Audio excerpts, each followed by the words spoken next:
Autre petit conte demandé avec le personnage de l'Ankou. L'Ankou et le forgeron. Fancarfloc était forgeron à Ploumilio. Comme c'était un artisan modèle, il avait toujours plus de travail qu'il n'en pouvait exécuter.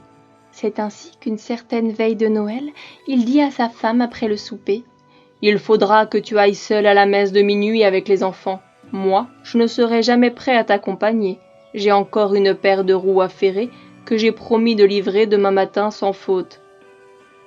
Et lorsque j'aurai fini, c'est ma foi de mon lit que j'aurai surtout besoin. » À quoi sa femme répondit « Tâche au moins que le dernier coup de minuit ne te trouve pas encore travaillant. »« Oh !» fit-il, « à ce moment-là, j'aurai déjà la tête sur l'oreiller. » Et sur ce, il retourna à son enclume, tandis que sa femme apprêtait les enfants et s'apprêtait elle-même pour se rendre au bourg, éloignée de près d'une lieue, afin d'y entendre la messe. Le temps était clair et piquant, avec un peu de givre, quand la troupe s'ébranla. Fanck lui souhaita bien du plaisir. « Nous prierons pour toi, » dit la femme, « mais souviens-toi de ton côté de ne pas dépasser l'heure sainte. »« Non, non, tu peux être tranquille. » Il se mit à battre le fer avec ardeur, tout en sifflotant une chanson, comme c'était son habitude quand il voulait se donner du cœur à l'ouvrage.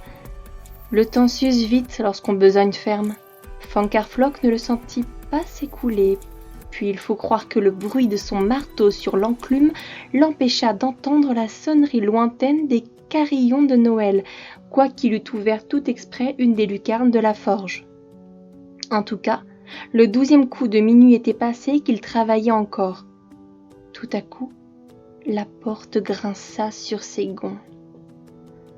Étonné, Fancarfloc demeura, le marteau suspendu, et regarda qui entrait. « Salut !» dit une voix stridente. « Salut !» répondit Fanck. Et il dévisagea le visiteur, mais sans réussir à distinguer ses traits que les larges bords rabattus d'un chapeau de feutre rejetaient dans l'ombre. C'était un homme de haute taille, le dos un peu voûté, habillé à la mode ancienne, avec une veste à longue basque et des braies noués au-dessus du genou. Il reprit après un court silence. « J'ai vu de la lumière chez vous et je suis entré car j'ai le plus pressant besoin de vos services. » « Sapristi, » dit Fanck, « vous tombez mal car j'ai encore à finir de ferrer cette roue et je ne veux pas que la cloche de minuit me surprenne au travail. »« Ah !» fit l'homme avec un ricanement étrange, « il y a plus d'un quart d'heure que la cloche a tinté. »« Ce n'est pas Dieu possible !» s'écria le forgeron en laissant tomber son marteau. « Si fait !» répartit l'inconnu. « Ainsi que vous travaillez un peu plus ou un peu moins. D'autant que ce n'est pas ce que j'ai à vous demander qui vous retardera beaucoup. Il ne s'agit que d'un clou arrivé. » En parlant de la sorte, il exhiba une large faulx dont il avait jusqu'alors caché le fer derrière ses épaules, ne laissant apercevoir que le manche que Fancarfloc avait, au premier aspect, pris pour un bâton.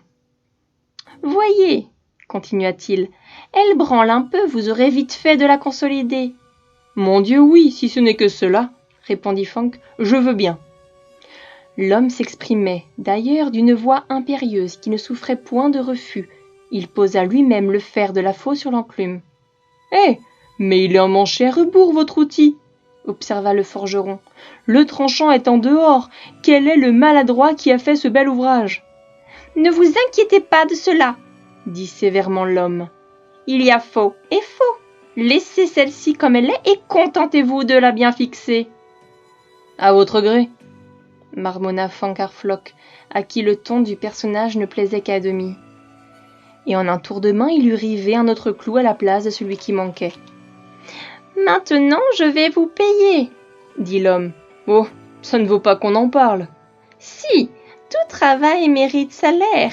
Je ne vous donnerai pas d'argent, Fancarfloc, mais ce qui a plus de prix que l'argent et que l'or, un bon avertissement.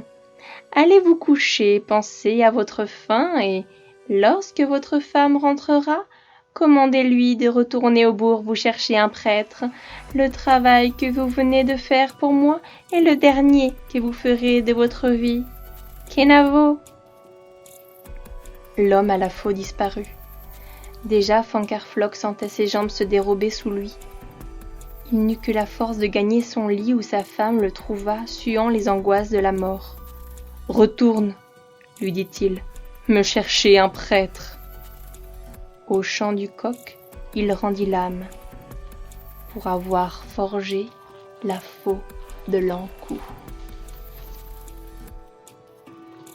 Merci Audrey.